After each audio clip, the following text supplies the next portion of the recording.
Hey, what's going on, everyone? This your boy, Ronnie Watson.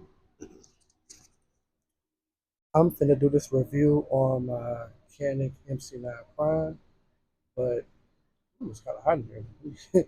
Get myself together. But do the review on my Canik MC9 Prime.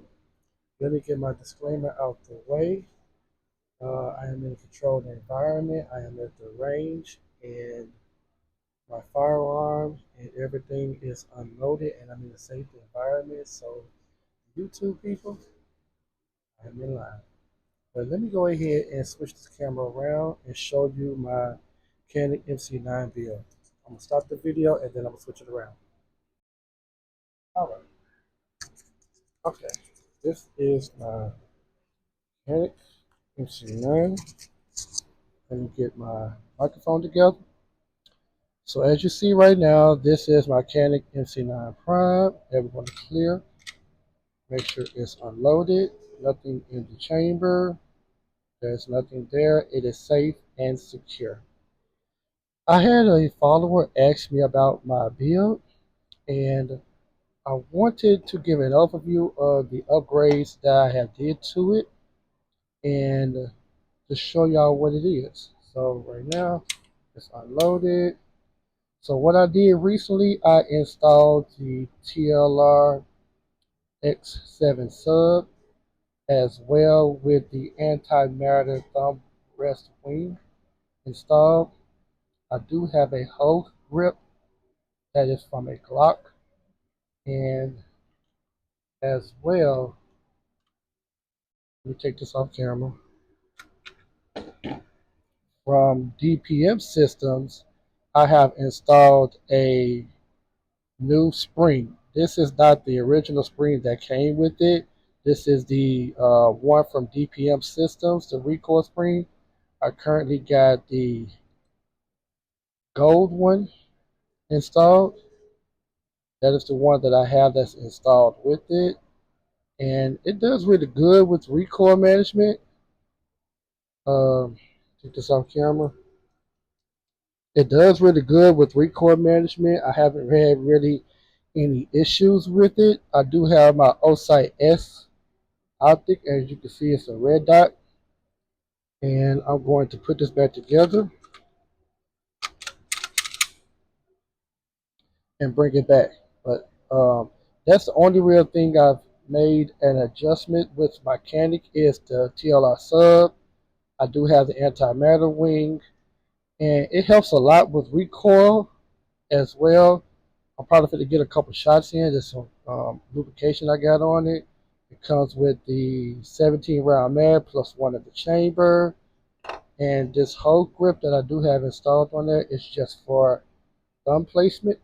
So when I'm holding it, it's better for the grooves that I can place my hand with. It's better for me gripping it. Even though this texture, there's nothing wrong with the texture or anything like that. It's just when it's holstered, I like to have a little bit more of a secure comfort fit. That's why I have this whole grip installed as well. But it's really from a Glock 43X.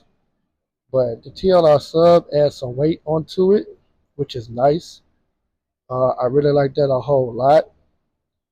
And with the thumb rest, I just put my hand on it like this, and it kind of helps drive the red dot down. And it gives me a little bit more comfort when I'm shooting. So I'm probably going to get some couple rounds shot in.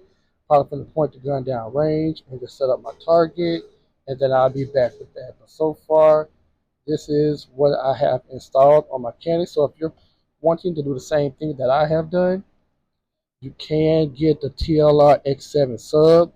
That was like, I think 200 or close to 200 some dollars. The anti-matter wing, as you see right here, anti-matter, it just installs on the actual latch of it. You will just unscrew that little latch piece and install that on. But if you want to get it for the Picatinny rail, make sure you are getting the 1913. If you get the other versions, they're for like GLOCK or something like that, and it won't kind of show right. I mean, not show right, fit right. You have to get the one for the 1913 for the Picatinny rail for your system.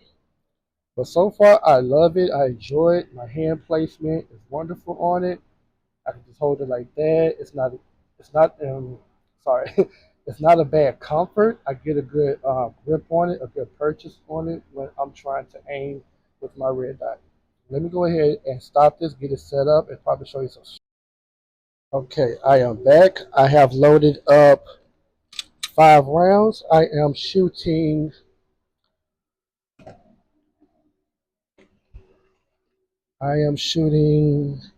Monarch 9mm 115 grain. This is going to be the first time that I'm actually shooting this. So let's see how it works. All right, I'm going to aim for the middle, and this is at 5 yards. So it may be low. I'm going to aim and see how it goes. Maybe aim up to 8. I'm going to aim at 9. And I'm going to aim at 9. I think I got 1 left. 1, 2, 3, 4. I'm going to aim at 9. And that is it for that. So I do have a 15-yard zero on this gun. And I can back it up to 15. If I back it up to 10, things are kind of level out. Let me bring this in and circle this right quick so I can see what I'm working with. So I'm going to back out to 10 yards. And that's where you will probably see where everything starts to level out. And that is at 10 yards. Let me see if I can zoom in a little bit as far as I can go. Okay.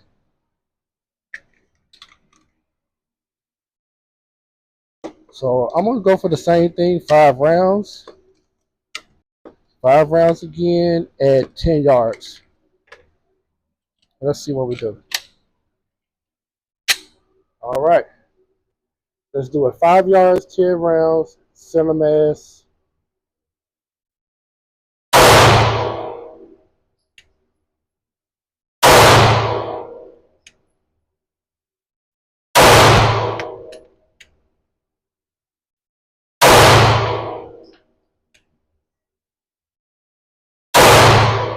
All right. I think all of them are there.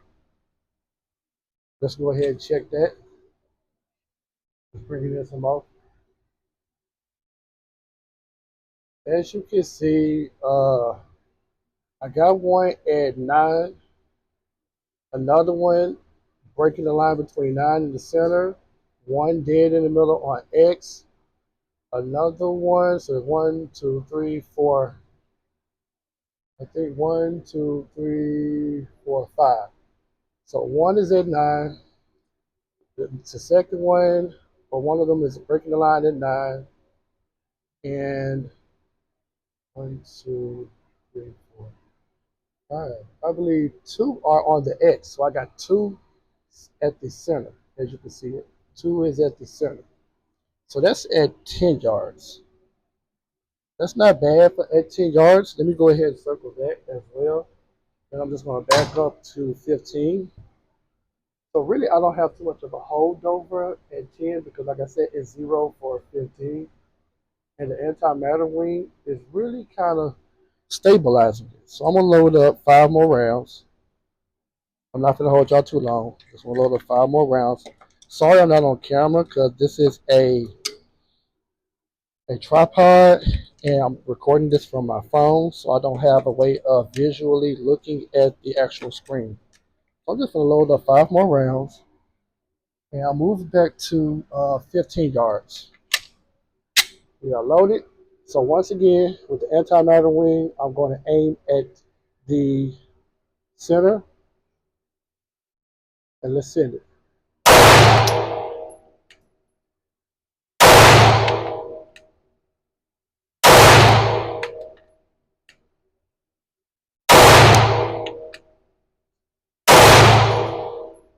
Slide lock. Let's bring that back in. So I did 5, I did 10, and now this is at 15. Okay, now you can see that my shots are a little bit different now. So you see I have one that broke the line at 8 and 9, but I have one that is right here.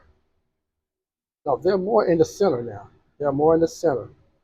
1, 2, 3, 4, 5. No, I got two that broke the line. Yep. One of them, I got another one at 9, one at 9 and 8, and then the other three, I think there's a one that I did not circle. That's right here. I did not circle that one. So that's 1, 2, 3, 4, 5. So 4, 5 are in the middle. 4, 5 is in the middle, and 1, 2, 3 on the outside. So I got 3 at 9 and one that broke the line. So the antimatter wing is doing its job. I can't say that about that. It's doing its job and it's holding real good, especially when you're trying to manage the recoil, especially with the DPM system installed. That manages a lot of the recoil. So let me load up 5 more. I'm loading up 5 more. And this is 115 grains, so I'm not used to shooting 115. This is a little bit more lighter. So I can see that my ammo shots are a little bit more different. So I might wind up using this. And I see that I don't have any real residue or anything like that in the gun. I don't see any residue or anything, but let's try it. Now I'm going to go back. I did 15. Now I'm going to go back to 20. I did 15. I'm going to go back to 20. That's pretty far on the screen. Now I'm at 20. Let's do 5 shots at 20. And let me aim for the center.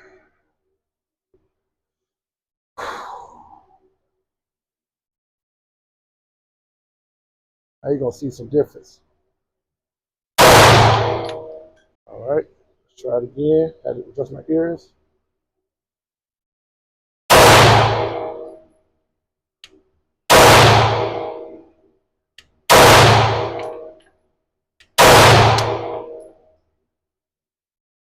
That's slide lock.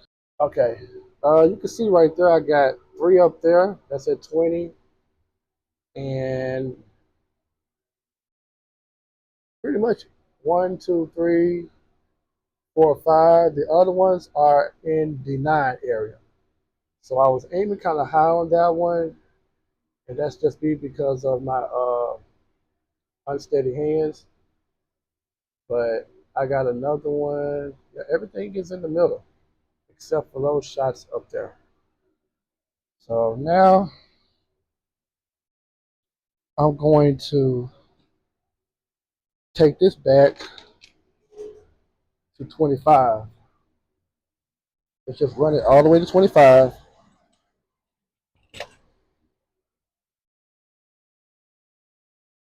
And let's see what it does at 25. Let's see what it does at 25. Let me load up 5 more rounds for 25.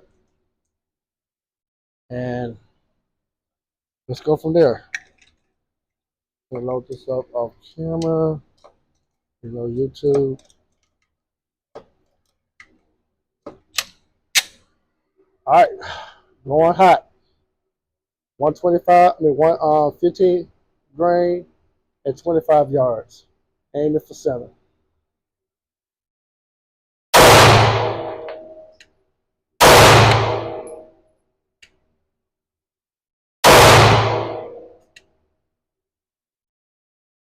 Let me get my thumb placement. I threw that shot.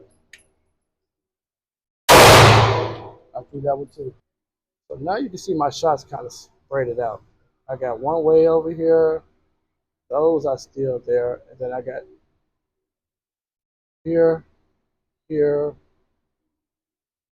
and pretty much everything else is in the 8 zone. I got one breaking the line at 7, 7, and 7, which are the original shots. Then I got 8, 9. So it's not bad. That's at 25 yards, and this is a kind of small target, but and also my hands are real jumpy. So, but let's go ahead and wrap this up. Let me bring this back. I'm going to slide the camera down. Let me bring it back out some. All right, this antimatter wing is really doing the job. It helps a whole lot with recoil.